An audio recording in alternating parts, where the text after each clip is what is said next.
s'il nous écoute,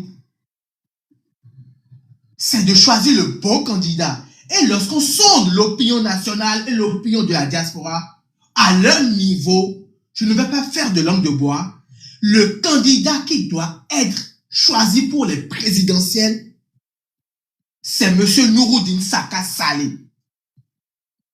Et aujourd'hui, à cause du système d'autoparrainage que la mouvance veut utiliser pour bloquer les candidatures au niveau de la Cour constitutionnelle, il vaut mieux mettre de côté M. Éric Gouneté, lui promettre par exemple un poste de président de l'Assemblée nationale si il gagne les élections législatives, et mettre en vice-président le maître Agbojo. Pour moi, c'est le meilleur choix, en tout cas pour moi, en président, au poste de candidat pour les présidentielles, M. Nouroudine Saka Saleh, et en vice-président, maître Agbojo. D'après les rumeurs qui sont en train de sortir, on nous dit que c'est maître Agbojo qui sera le candidat pour la présidence. Et je ne sais pas ce qu'ils veulent faire de M. Nouroudine Saka Saleh. Donc, le problème aujourd'hui, on a la charité qui se fout de l'hôpital. Des gens à qui on a imposé un candidat. On nous dit que le monsieur a été choisi à l'unanimité, mais ces challengers, ceux qui ont compétit avec lui, jusqu'à présent, on ne connaît pas. C'est eux qui viennent aujourd'hui donner leçon, c'est eux qui viennent aujourd'hui critiquer les reports incessibles comment on appelle, du Conseil national. Le problème n'est pas là. Le problème aujourd'hui, il faut reconnaître qu'on est en difficulté. La preuve, Gouneté a saisi la Cour constitutionnelle parce qu'il penserait être exclu. Vous voyez? Et ceux-là, aujourd'hui, c'est des gens qui peuvent marchander leur parrainage. Il faut reconnaître cela. Ce n'est pas le moment de se voiler la face, de se casser les choses. L'échéance qui nous attend maintenant, c'est une échéance pour dire qui va incarner le projet. Il faut d'abord se poser la question de qu'est-ce que la population, qu'est-ce que l'État, qu'est-ce qu'on veut faire nous-mêmes là de la suite du pays. Et par rapport à ça là, moi je trouve que donc c'est la question que vous posiez aussi. Comment est-ce qu'on veut décider de qui va représenter les démocrates? C'est par rapport à quoi exactement? C'est par rapport à quel projet de société qui veut être en rupture ou en tout cas qui veut être différent de ce qui est fait actuellement par rapport à certains côtés qui ne sont pas, où on trouve qu'il y a des manquements actuellement. On a beaucoup dit que le côté social, c'est un côté qui manque. On a beaucoup dit qu'il y a par rapport à l'emploi, il y a des choses qui manquent. Tant qu'on n'a pas de projets qui sont clairs de la part de personnes et qui sont incarnés ensuite par quelqu'un, c'est comme ça que l'évidence se fait. Pour qu'il y ait une évidence claire, il faut qu'il y ait pas quelqu'un, mais il faut qu'il y ait des gens qui sont candidats. Malheureusement, on sait qu'on a beaucoup de candidats et malheureusement, on ne les connaît pas et on ne sait pas ce qu'ils incarnent. On ne sait pas quel est le projet. On ne sait pas quelles sont les ruptures. On ne sait pas quelles sont les bifurcations. On ne sait pas quels sont les changements que ces personnes-là veulent faire. Moi, le débat du nom entre une personnalité ou une autre, outre le fait que la personne est peut-être, on la connaisse, elle a une aura, elle a une expérience sur la scène politique. Outre ce débat-là, le débat qui est important et qui devrait être le débat de fond, je ne dis pas que la question de qui pour porter, le qui n'est pas important. Vous comprenez bien, le qui est très important. Mais pour donner la valeur au qui, la valeur du qui se situe dans le quoi de la personne. Pour être candidat du parti aux élections de 2026, ils ont presque toutes les ambitions.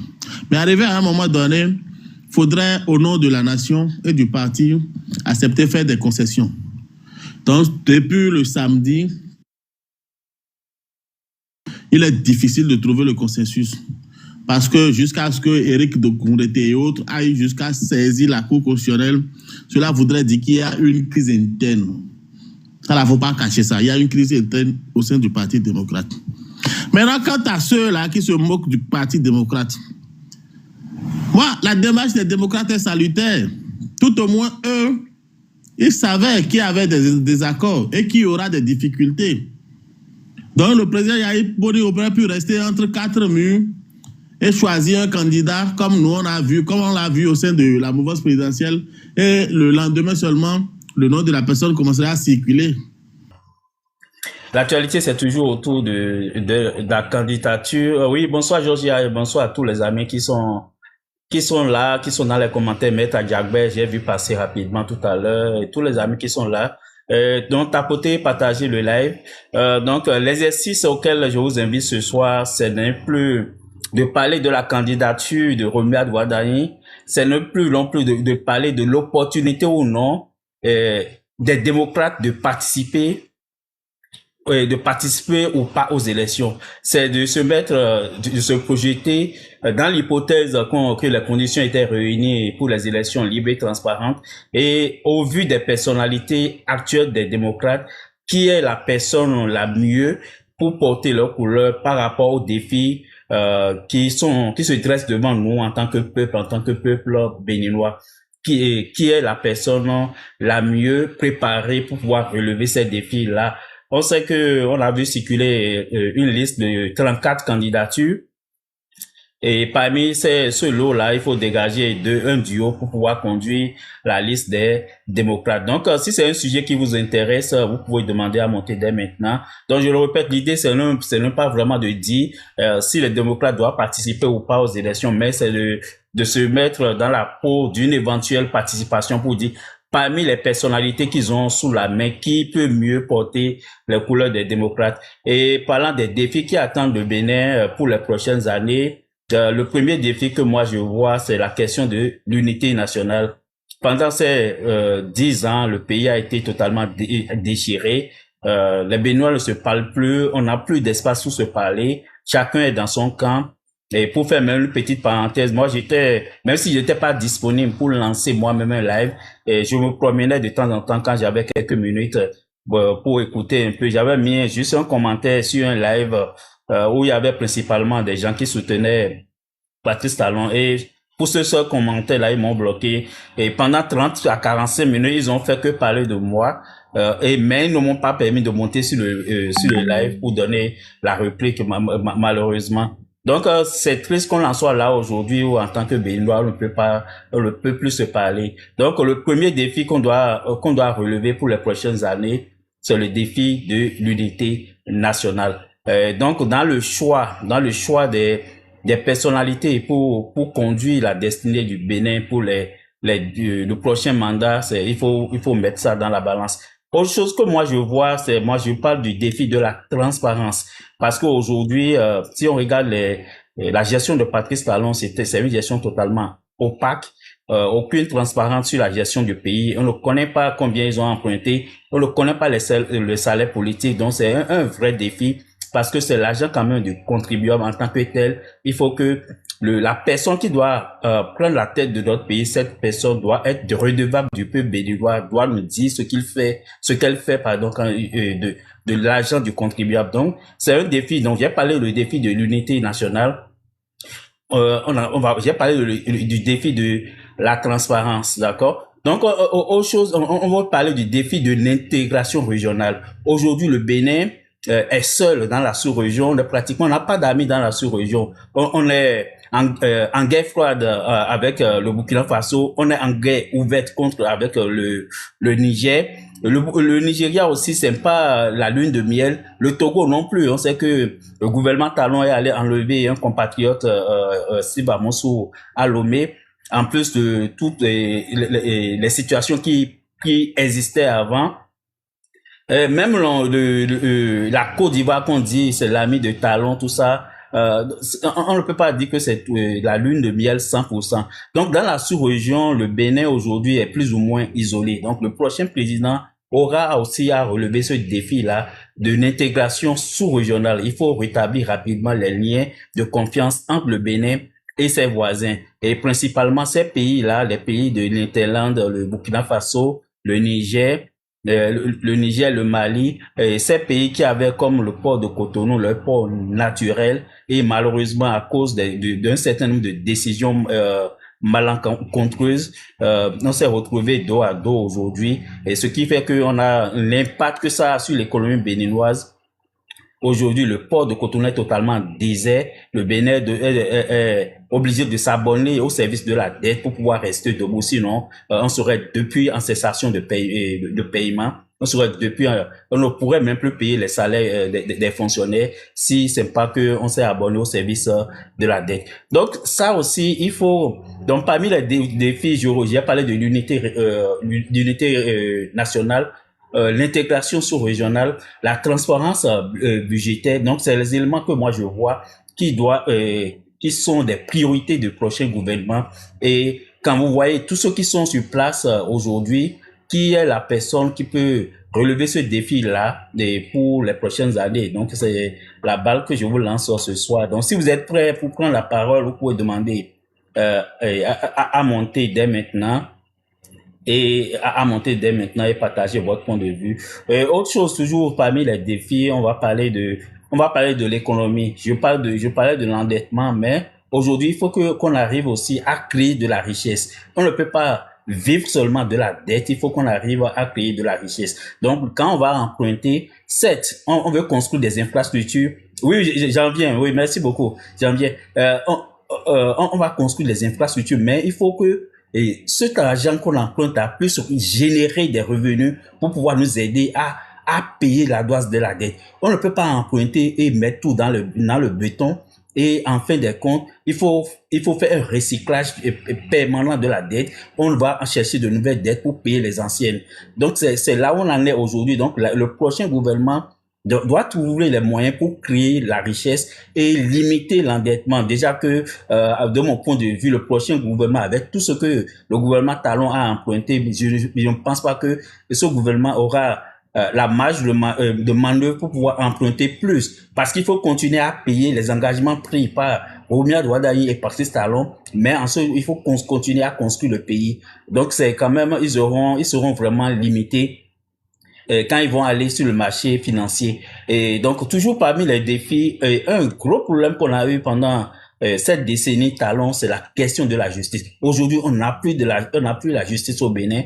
On n'a rien qui ressemble à la justice au Bénin aujourd'hui. Donc, il faut rétablir la confiance entre le peuple et la justice. Il faut rebâtir la justice de la fondation jusqu'au sommet. Et c'est triste de le dire ainsi. Vous voyez tous les procès, les grands procès qu'on a connus. Rikia Madougou, Joël Aïvo, le groupe de travail de l'ONU sur la détention arbitraire a balayé ces deux procès du revers de la main.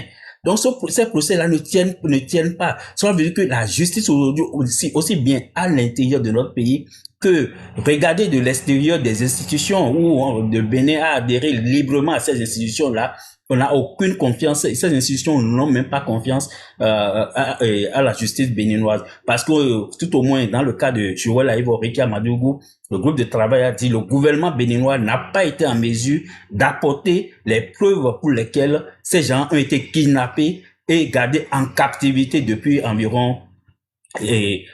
peu plus de 5 ans aujourd'hui. Donc c'est une question à corriger, et le fait qu'on a un gouvernement qui vote les lois, mais qui refuse de respecter ces mêmes lois. Le code de procédure pénale a été révisé et voté par le gouvernement Talon, et même ce gouvernement refuse de respecter. Quand ça les arrange, ils respectent, mais quand ça ne les arrange pas, ils sautent pas dessus la clôture. On a vu des gens qui ont été enlevés et traités comme des terroristes, et puis on passe sur les clôtures, aller prendre des gens, on va analyser les avions pour aller chercher des gens à l'extérieur sans respecter aucune procédure. Donc, on ne peut pas gérer un pays, on ne peut pas fragiliser un pays jusqu'à ce niveau-là et pousser le pays dans cette gadoue-là, c'est quand même malsain. Donc, c'est quelque chose à corriger aussi parmi les défis, les grands défis qui attendent. J'ai parlé de Joël Aïvo, j'ai parlé de Rikia Madougou, mais on peut parler aussi de Sébastien Adjavon. Donc aujourd'hui, Sébastien Adjavon aussi, il avait saisi les institutions sous-régionales, la Cour africaine des droits de l'homme du peuple, qui lui a donné raison aussi. Donc tout ça là, mis ensemble, le Bénin est totalement à terre. Talon a aplati le Bénin juste pour atteindre des objectifs personnels. Donc il faut regagner, il faut rétablir la confiance entre le peuple et la justice béninoise. Et on peut parler aussi de toute l'architecture électorale qui est là, qui ne tient pas debout. On a fait des réformes. On a dit que pour ces réformes-là, n'oubliez pas que pour mettre en œuvre ces réformes-là, on a dû tuer des Béninois devant nous. C'est pas une accusation, c'est pas des insultes, mais devant nous, devant les caméras du monde entier, on a vu de l'armée tirer à balles réelles sur les Béninois parce qu'on tenait coûte que coûte à faire passer des réformes de force. Et aujourd'hui, la réalité des faits aujourd'hui, eux-mêmes qui ont dû tuer des Béninois pour imposer une réforme, mais pour chasser des Béninois, on a des dizaines de Béninois éparpillés un peu partout. On a des exilés Béninois qui sont à l'intérieur, c'est-à-dire des Béninois qui créent ce régime qui dorment dans la brousse, qui ne peut pas sortir, qui ne peut pas vivre dans leur maison. Donc, c'est juste pour imposer ces réformes-là qu'on a dû faire subir autant de martyrs. On a créé des martyrs, on a créé des exilés, on a créé des orphelins. Et au bout de la chaîne aujourd'hui, eux-mêmes n'ont pas été capables de suivre le système partisan pour dégager un candidat pour les élections à venir. Donc, ce qui est sûr, le prochain gouvernement doit balayer totalement aussi bien le code électoral, aussi bien la constitution. Rien ne tient debout. La constitution aujourd'hui, personne ne connaît la version de la constitution béninoise. Personne au Bénin ne peut sortir une copie formelle pour dire que c'est ce qui régit aujourd'hui au Bénin. Tous les jours, ils changent. Et pendant un mot de 10 ans, on veut réviser 5 ou 10 fois la Constitution parce que on veut tout le temps atteindre des objectifs qui sont purement personnels. Ces objectifs ne répondent pas aux besoins du peuple. Et lorsqu'on veut aller aux élections, on voit que un bout veut des partis, ils veulent perdre un peu le contrôle de la situation. Ils vont changer le code électoral, ils vont changer la Constitution et c'est dans ce recyclage malsain qu'ils sont depuis 2016 qui sont là. Donc le prochain gouvernement et la personne qui va prendre la tête de notre pays doit absolument corriger ces lois-là pour rendre les élections inclusives, pour redonner au peuple béninois son libre choix. Il faut redonner au peuple béninois sa possibilité de choisir ses dirigeants. On ne peut pas accepter que un individu ou un groupe d'individus continue d'imposer au peuple des dirigeants. Et c'est ça qui a été fait. Les députés qui ont fait la législature qui est en train de finir, on ne peut pas dire que c'est l'émanation du peuple. C'est la volonté personnelle de Patrice Talon et de ses amis aussi. Donc, on ne peut pas continuer comme ça que des individus surpassent les lois de la République, c'est que des individus soient plus forts que la République elle-même et nous imposent tout et le contraire de tout. Donc, il faut redonner au peuple béninois sa possibilité de choisir ses dirigeants. Si en 2016, le peuple béninois, à travers 36 candidatures, a pu choisir Patrice Talon, pourquoi on peut douter de la capacité de ce peuple aujourd'hui, en 2026, de choisir ses dirigeants. Donc, on devrait ouvrir les élections. Et surtout qu'ils disent qu'ils ont été les meilleurs. On a eu le meilleur président depuis 1960. Ils sont premiers dans tout. Le ministre des Finances est premier dans tout. Et on a fait tant. S'ils pensent qu'ils ont fait tant de choses pour le pays, pourquoi ils ont si peur de laisser tous ceux qui ont la volonté d'aller aux élections de se présenter? On a un gros problème à ce niveau-là. Même pour constituer les candidatures, vous voyez tout ce qui se passe avec le quitus fiscal. On a des gens qui je pense, j'ai écouté du bout des oreilles le ministre Gagnon Soglo qui relatait toute la misère qu'il a aujourd'hui pour pouvoir prendre son quitus fiscal. Pourquoi on doit mettre toutes ces entraves à des Béninois qui voulaient solliciter le suffrage? Le peuple béninois est mûr pour savoir qui est bon pour lui, pour prendre la tête du pays. Donc, on ne peut pas faire établir des barrières artificielles pour, en fin de compte, nous imposer, pour imposer au peuple quelqu'un qui ne veut pas. Donc, j'ai des amis qui sont montés. Donc, je suis en train de faire rapidement une petite introduction. Je vous laisse la parole dans quelques secondes. Donc, je voulais vraiment qu'on circonscrit le débat ce soir. Le débat n'est pas nécessairement n'est pas de parler de la candidature de la mouvance, n'est pas non plus de parler de l'opportunité ou non des démocrates de participer aux élections. On a fait longuement ce débat. C'est de dire parmi les personnalités au sein des démocrates ça peut être au pluriel aussi parce qu'il faut un duo pour porter les couleurs, pour relever les défis dont je viens de parler. On a parlé de la justice, on a parlé de l'économie, on a parlé de l'unité nationale, j'ai parlé aussi de l'intégration sous-régionale, donc qui est à même de porter les couleurs des démocrates pour relever rapidement ces défis-là, pour que le Bénin se réhabilite aussi bien envers les Béninois et aussi dans la sous-région. Sinon, l'image du Bénin aujourd'hui est désastreuse totalement devant moi. Ok, donc je vais prendre le premier qui est là, monsieur un démocrate. Et le nom, c'est un démocrate que je lis. Vous pouvez prendre la parole. Oui, bonsoir. Oh, c'est le perturbateur. Je n'ai pas compris. En fait. Je dis, c'est la patrie ou la mort. Ah oui, je sais. Oui. Vous savez, moi, j'aimerais saluer le courage, l'abnégation et le sens du patriotisme du président Yahya Boni. Franchement, c'est un homme de paix, de conviction, et il incarne vraiment l'unité nationale et le père de la nation. Franchement, vous savez, il faut le reconnaître, hein, le Parti démocrate aujourd'hui est confronté à un dilemme, à un rude épreuve, parce que il y a des personnes au sein du parti qui, pour presque tous ceux qui ont eu à demander, à déposer leur candidature pour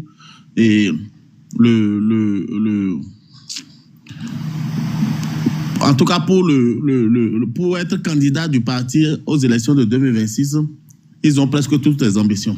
Mais arrivé à un moment donné, il faudrait, au nom de la nation et du parti, accepter faire des concessions. Donc, depuis le samedi, il est difficile de trouver le consensus. Parce que jusqu'à ce que Éric Dokourete et autres aillent jusqu'à saisir la Cour constitutionnelle, cela voudrait dire qu'il y a une crise interne. Ça, il ne faut pas cacher ça. Il y a une crise interne au sein du Parti démocrate. Maintenant, quant à ceux-là qui se moquent du Parti démocrate, moi, la démarche des démocrates est salutaire. Tout au moins, eux, ils savaient qu'il y avait des désaccords et qu'il y aura des difficultés. Donc, le président Yahya Boni aurait pu rester entre quatre murs et choisir un candidat comme nous on a vu, comme on l'a vu au sein de la mouvance présidentielle. Et le lendemain seulement, le nom de la personne commencerait à circuler un peu partout. Mais lui n'a pas fait ça. Il savait que ça va être difficile. Il savait qu'il aura des difficultés. Mais pourtant, il a choisi faire les choses selon la volonté du peuple, selon l'éthique et la morale. Donc, pour les détracteurs du président Yahya Boni, il y a des personnalités aujourd'hui, je ne sais pas d'où est-ce qu'on est allé les repêcher, qui essayent de torpiller ce processus. En attaquant, en traitant le président Yahya Boni de régionaliste de 6. Yahya Boni a été régionaliste, ce n'est pas l'erreur, je suis là, il a choisi en 2016. Komi Kuti est là. Abiola est là, beaucoup d'autres. L'entourage qui venait du Nord, qui venait de sa région, mais pourtant il a choisi Lionel Justou. Donc ce débat est clos, c'est vide. Yahya n'a jamais été un régionaliste. Yahya, le connaissant même, c'est quelqu'un qui devrait aller à la retraite après 2016.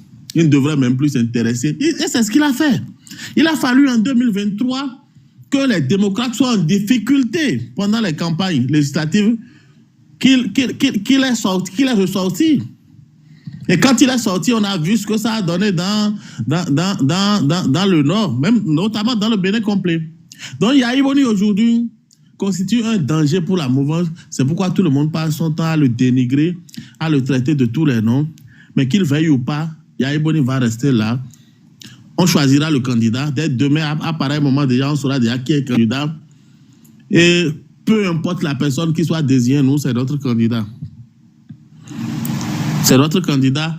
Vous savez, monsieur Jules, est-ce que vous savez qu'il y a des personnalités au sein de la mouvance qui, presque les larmes aux yeux, qui ont commencé par pleurnicher déjà à demander au président Yahya de ne pas présenter de candidat face à M. Wadaye. Vous savez ça?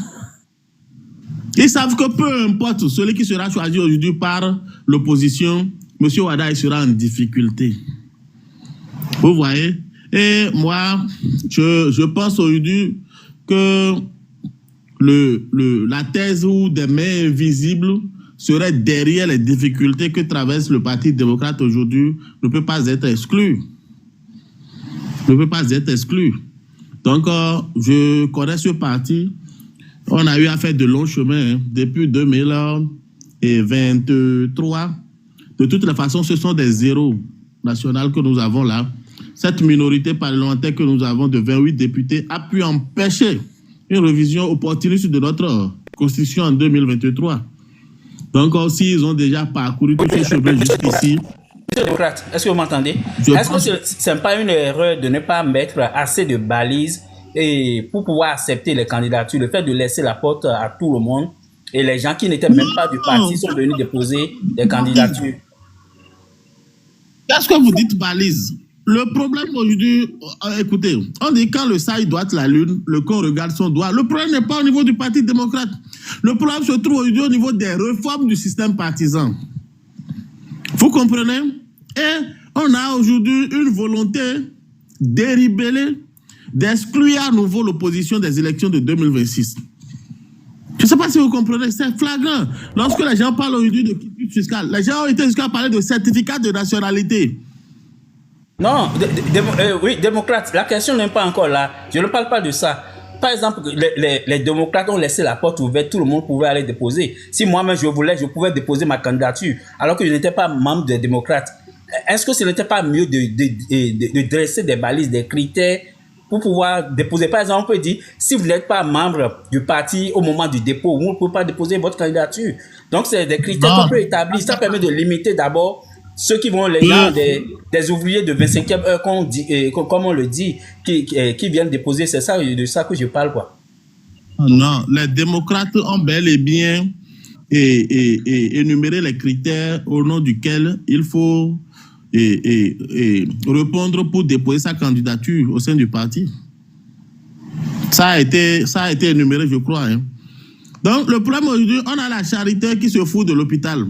Des gens à qui on a imposé un candidat. On nous dit que le monsieur a été choisi à l'unanimité, mais ces challengers, ceux qui ont compétit avec lui, jusqu'à présent, on ne connaît pas.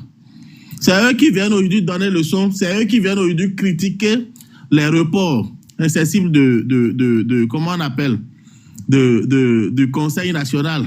Le problème n'est pas là. Le problème aujourd'hui, il faut reconnaître qu'on est en difficulté.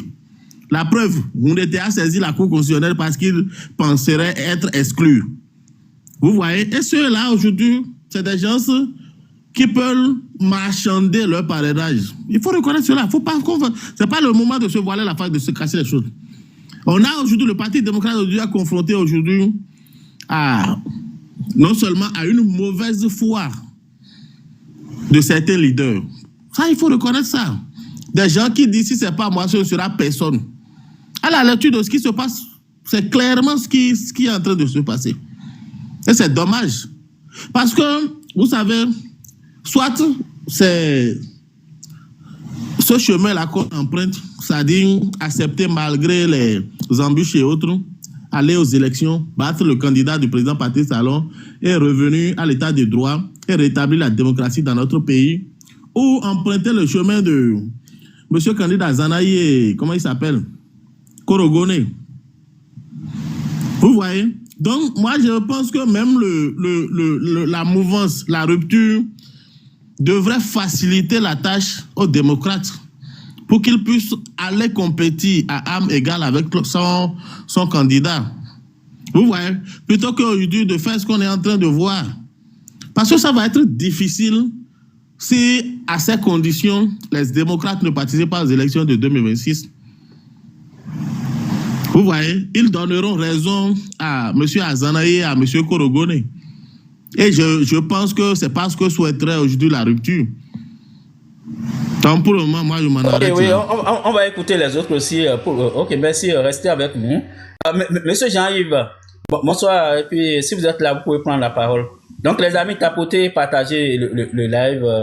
Donc on parle des candidatures autour des démocrates. Oui, monsieur Jean-Yves, on vous écoute. Bonsoir, monsieur Jossou. J'espère que vous allez bien. Oui, ça va, merci beaucoup. Tous ceux qui nous écoutent vont bien. Moi, vous savez, je n'ai fait qu'une année à l'université d'Abomey-Calavi en sciences politiques. Et j'ai compris beaucoup de choses. En une année, j'ai dit, bon, j'ai même plus besoin de continuer. Je sais déjà de quoi il s'agit. Lorsqu'on regarde dans tous les livres qui parlent de politique, qui existent dans le monde, ou même lorsqu'on demande à ChatGPT, il n'y a pas un seul pays dans lequel une élection a entraîné la chute d'un système dictatorial. Et ça, je l'ai répété plusieurs fois. Mais nos amis les démocrates ont décidé d'aller aux élections avec un système dictatorial. Tu peux lever un peu le ton, on n'entend rien. Allô? Vous m'entendez mieux? C'est mieux? Maintenant, c'est mieux. Autrefois, on n'entendait pas. Allô? Et c'est bon maintenant, c'est bon. Monsieur Jossou, vous m'entendez? Ok. Je vais reprendre ce que je disais.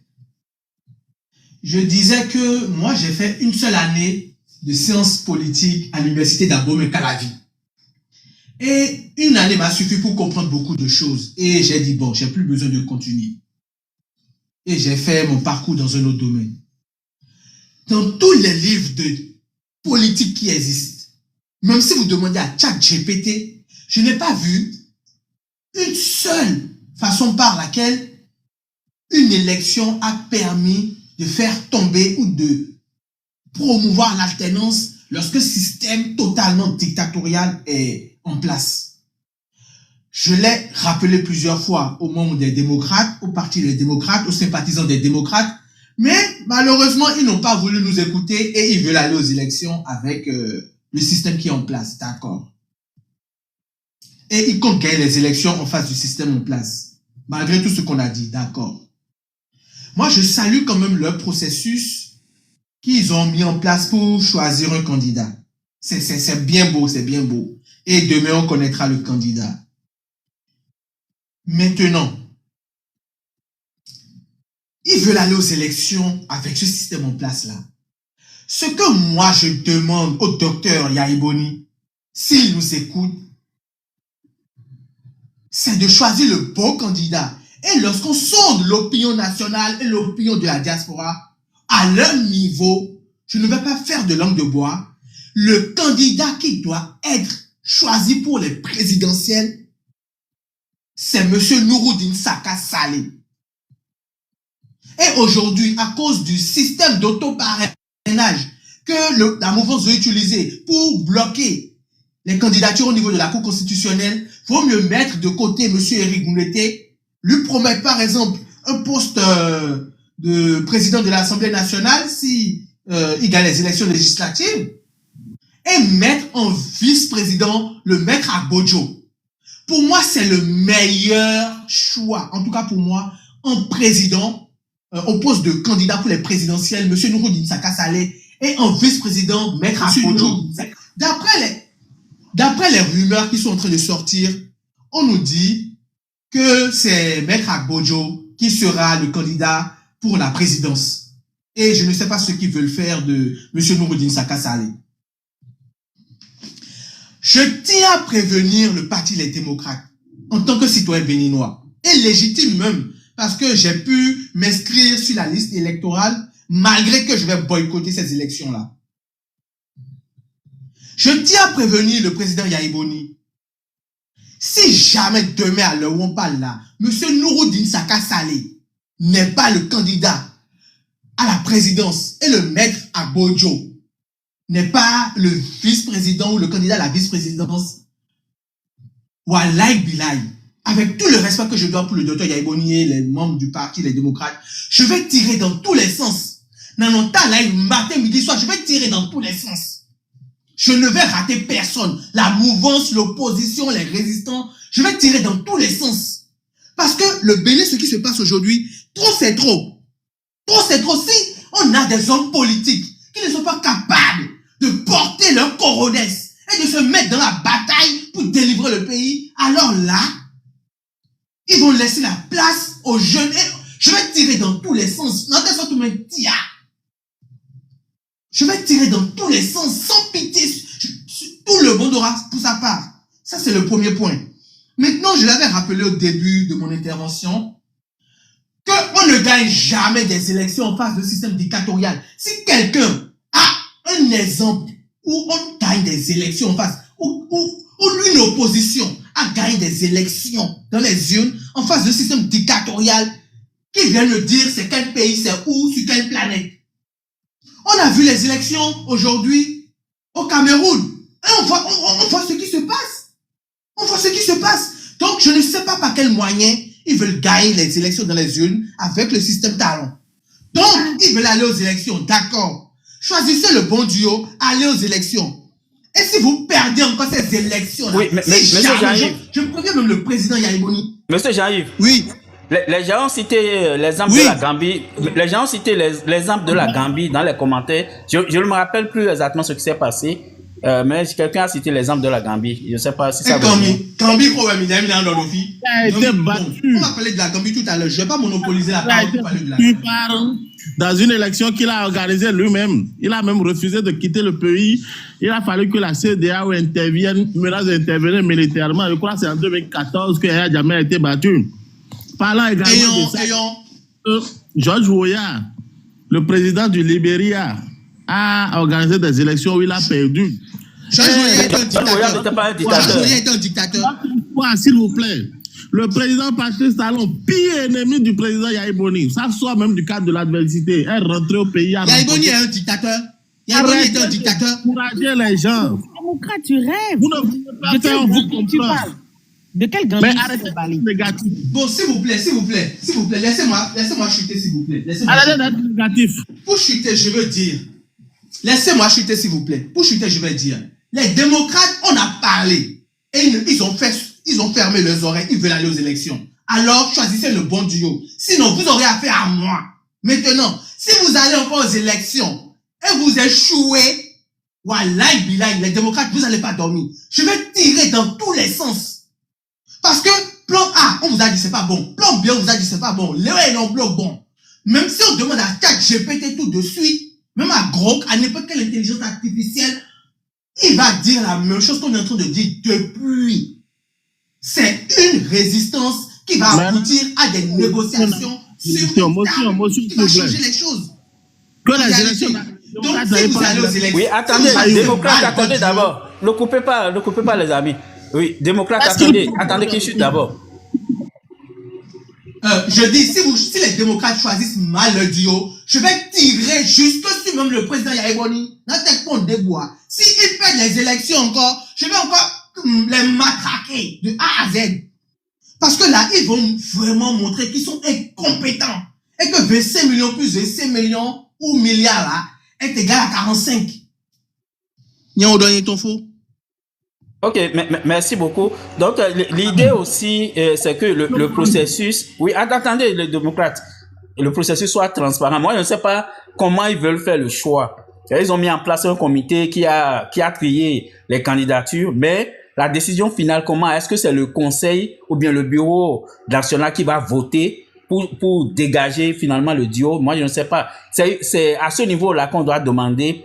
Je pense qu'on ne doit pas parler en termes de... On va demander d'être transparent pour que chacun puisse comprendre. Sinon, ça va aller quand même dans tous les sens. Je vais permettre une minute de démocrate, une motion d'une minute, et puis on va pouvoir donner la parole au nouveau. Monsieur,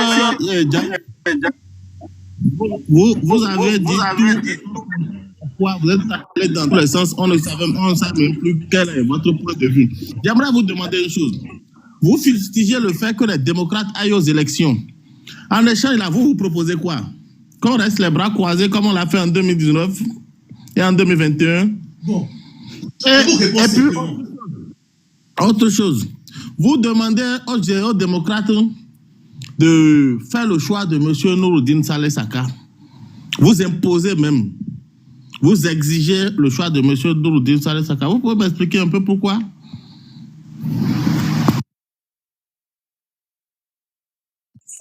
Bon, déjà pour moi, lorsqu'un système totalement dictatorial et opaque est en place, il faut forcément inverser les rapports de force et aller à la table de négociation. Et mettre en place une transition judiciaire et politique qui suit les principes sacro-saints de la démocratie. Maintenant, au niveau du choix des candidats, lorsqu'on fait le sondage, au niveau de la jeunesse, même regardez un peu ceux qui postent sur TikTok, je ne parle pas des influenceurs, même des personnes lambda, etc. On voit beaucoup le nom de M. Nouroudine Saka Saleh qui sort. Et la preuve, allez même sur le compte de M. Nouroudine Saka Saleh, depuis que Ro est sorti de l'autre côté, vous allez voir que M. Nouroudine Saka Saleh, même sur sa page, il a plus d'abonnés, il a plus de vues. Donc ça veut dire que quelque chose, il y a un œil qui est suivi là-bas par rapport à sa popularité, etc.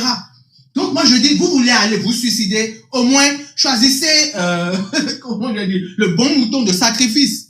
Quand on veut se suicider au moins, ou quand on veut faire un sacrifice, on choisit le bon mouton de sacrifice. Donc c'est pourquoi je dis Nouroudine Saka Saleh, pour moi, bon, c'est vrai qu'il n'y aura même pas de... Et voici un pays pour chuter. C'est vraiment triste, j'ai envie de pleurer. Voici un pays dans lequel pour des élections présidentielles, on aura deux candidats. Vous demandez d'aller aux tables de négociation. Donnez-moi le nom d'un seul pays au monde où l'opposition a refusé d'aller aux élections et finalement ils ont été à une table de négociation et l'opposition a fini par aller aux... J'ai dit qu'il faut inverser. J'ai dit qu'il faut inverser les rapports de force. C'est pas ce que je vais tout dire ici. C'est pas de ma bouche vous allez manger piment. Vous avez compris? Il faut inverser les rapports de force et venir à la table de négociation. Ok, monsieur Jean-Yves. Donc, on va permettre à monsieur le roi de prendre la parole pour nous dire qui, lui, il voit du côté des démocrates pour porter les couleurs de leur parti pour les prochaines élections. Monsieur le roi, vous pouvez ouvrir votre micro. Les amis, tapotez, partagez le live. Donc, tapotez, partagez. Monsieur le roi, il n'est pas prêt. Son micro est toujours fermé, peut-être qu'il n'est pas là. Ok, donc je ne sais pas si c'est Georges qui a monté avant Bola. Ok, je vais donner la parole à Bola d'abord et puis après on va prendre Georges. Ça ne me dérange pas, oui. Ok. Est-ce que vous me recevez bien? Oui, on vous reçoit, monsieur Bola. Allez-y, oui. Merci beaucoup. Bonsoir à tout le monde. Moi, je vais peut-être me décaler de la question qui a été posée en fait en disant, et ça va peut-être faire consensus auprès de tout le monde.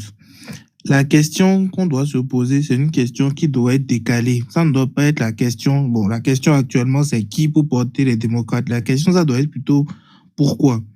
On a un régime qui est resté, qui a fait 2 mandats où on a tous, en tout cas, il y a une bonne partie des personnes qui sont d'accord pour dire qu'il y a des choses qui ont été bien faites et des choses qui ont été moins bien faites. On va dire ça comme ça. Ça, c'est le lot de tous les régimes. Personne ne peut faire tout qui est bien et porter ça jusqu'au bout.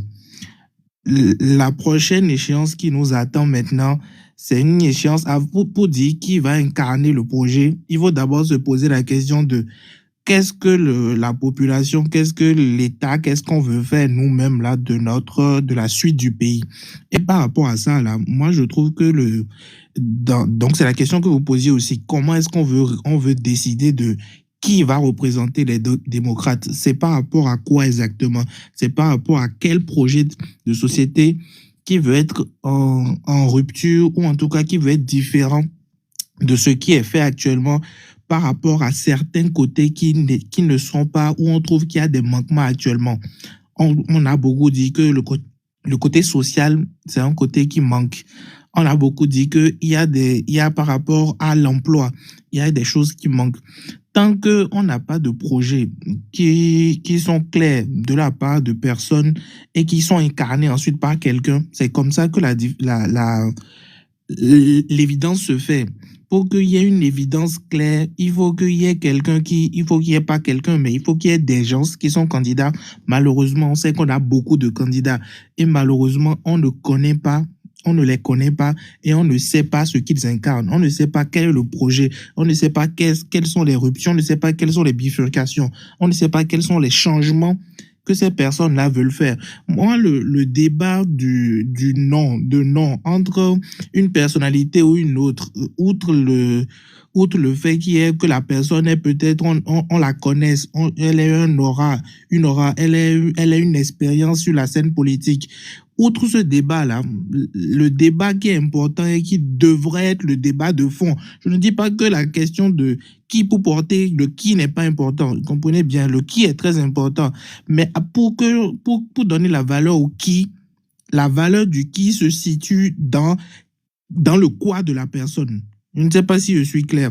La valeur du qui doit être là pour porter les démocrates là, ça se situe dans le quoi que la personne incarne et qui permet ensuite de dire, bon, ok, on va s'orienter vers ce qui-là, parce que son quoi est un quoi qui nous intéresse, un quoi qui fait progresser le pays, un quoi qui apporte des vrais changements par rapport à d'autres choses, un quoi qui vient pas forcément apporter que des changements, mais qui vient d'abord consolider ce qui est la dynamique sur laquelle on est, ou pas. En tout cas, consolider ce qui est positif et bifurquer avec ce qui doit être différent. Et par rapport à ça, c'est de l'opacité qu'on n'a pas. Quand aussi proche des échéances. Bon, on va se dire que c'est encore l'année prochaine, on n'est même pas encore en 2026. Aussi proche des échéances, on ne connaît pas les personnes, on ne connaît pas les pratiques. Ça, c'est peut-être un défaut qui est propre au peuple béninois aussi. Et aussi aux partis forcément. On ne connaît pas les pratiques des partis politiques. On ne sait pas comment. Et c'est une question qu'on peut se poser, pas seulement par rapport aux démocrates, mais par rapport à tous les partis politiques. Ça veut dire aussi, on ne connaît pas le fonctionnement des partis. On ne sait pas comment est-ce que les partis disent, OK, c'est ce qui-là on va prendre. Bon, on ne connaît pas. Vous suivez mon regard. On sait à peu près, mais on ne sait pas, voilà, quel est le quoi que cette personne-là veut incarner pour qu'on dise ensuite, voilà, c'est ce qui-là comprend. Et les partis n'apportent pas un éclairage clair par rapport à ça. Si quelqu'un a la réponse, moi, je suis curieux de le savoir. Si quelqu'un sait actuellement les 3 partis qui sont représentés à l'Assemblée nationale actuellement, comment est-ce qu'ils font la discussion par rapport au qui? Est-ce que quelqu'un sait exactement ça? Et c'est ensuite par rapport à ça que le qui va ensuite être important.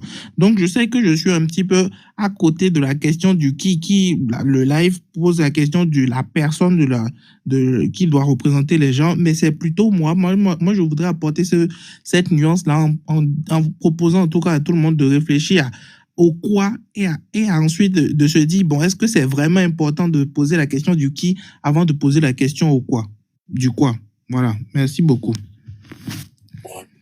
Merci beaucoup. Ouais. Donc, vous avez posé beaucoup de questions. En réalité, si le système partisan qui a été initié, si ça avait été conduit de façon désintéressée, de façon honnête et sincère, ça aurait pu régler toutes ces interrogations que vous avez soulevées. C'est parce que en réalité, on a mis ce vocable devant, mais on avait des objectifs malsains derrière. Et c'est ça qui nous conduit aujourd'hui dans l'impasse où on ne sait pas, on ne connaît pas la porte de sortie. L'idée derrière le système partisan, en réalité, c'est qu'on ait des candidats qui sortent des partis. Mais si quelqu'un milite dans un parti, on connaît plus ou moins ses convictions et ça répond déjà aux questions que vous avez posées. Mais quand c'est les gens qui sortent de nulle part à la veille des élections pour déposer leur candidature, on ne les connaît pas, on ne connaît pas leur combat et puis ils viennent pour dire qu'ils veulent être candidats. Donc vos questions sont pertinentes à ce niveau-là. Donc on va écouter Georgia maintenant.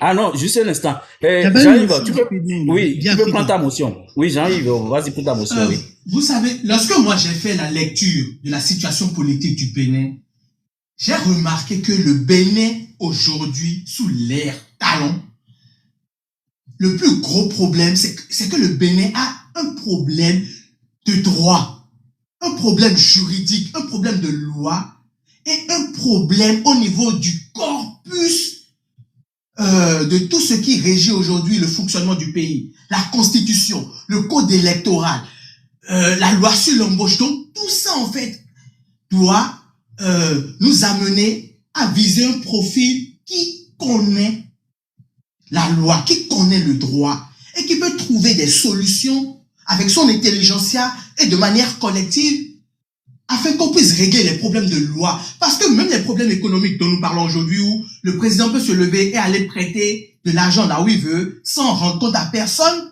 de son propre chef, c'est la loi aussi qui a créé ça. Donc pour moi aujourd'hui, en réglant les problèmes de droit, de justice, d'égalité, les problèmes au niveau de la constitution, etc., on va balayer un bon nombre de problèmes. Parce que même le social aujourd'hui est en quelque sorte bafoué par les lois qui sont mises en place. On voit bien aujourd'hui comment on dit non, il ne faut pas faire telle chose, il ne faut pas faire telle chose, il faut faire des orientations, les dialyser, etc. Et c'est même pas degré qu'on sanctionne même des lois sociales ou des décisions sociales. Donc, en réalité, pour moi, le problème est juridique et on doit se tourner vers un profil qui comprend le droit. C'est pourquoi moi, je parle essentiellement de M. Nourouddine Saka Saleh. Bien sûr, M. Nourouddine Saka Saleh n'est pas le plus intelligent des démocrates. Mais aujourd'hui, lorsqu'on voit ce qui se passe en place, lorsqu'on voit ce qui se passe en face avec le système d'exclusion caché de l'auto-parrainage pour exclure M. Eric Gouneté, je me dis, M. Nourouddine Saka Saleh pourrait être un profil pour régler les problèmes juridiques et revenir à une égalité sociale et au niveau de la loi. Ok, merci beaucoup. Je vais peut-être rappeler en quelques secondes ce que j'avais dit à l'ouverture de ce live, que les défis qu'on a à relever dans les prochaines années, j'ai parlé de l'intégration sous-régionale. Il faut vraiment rebâtir la relation entre le Bénin et ses voisins. Donc, c'est totalement à plat aujourd'hui, c'est à l'eau aujourd'hui. Donc, il faut rebâtir ça. J'ai parlé aussi de la question de l'unité nationale. Juste un instant, j'ai quelque chose qui... Ok, donc j'ai parlé de la question de l'unité nationale. Monsieur Jean-Yves vient de parler de la justice. Donc il faut tout rebâtir, le code électoral, la constitution, les lois électorales, il faut tout rebâtir. L'économie, j'ai parlé de l'économie aussi. On a l'opacité. On a une économie qui est aujourd'hui totalement stérile, c'est-à-dire on ne fait que s'endetter pour payer les dettes. On n'a pas créé une économie réelle. Donc on est resté dans la finance, mais on n'a pas créé une économie réelle pendant les 10 ans de Patrice Talon, de Monsieur Jean-Yves aussi a parlé de la question du social. Donc, tous ces éléments, on devrait mettre ça dans la balance pour pouvoir déterminer un bon profil pour l'avenir. Ok, Georgia, tu peux prendre la parole. Donc, tapotez les amis, partagez, tapotez le live. Georgia, si tu es prêt, tu peux prendre la parole. Hey, Ton je micro parle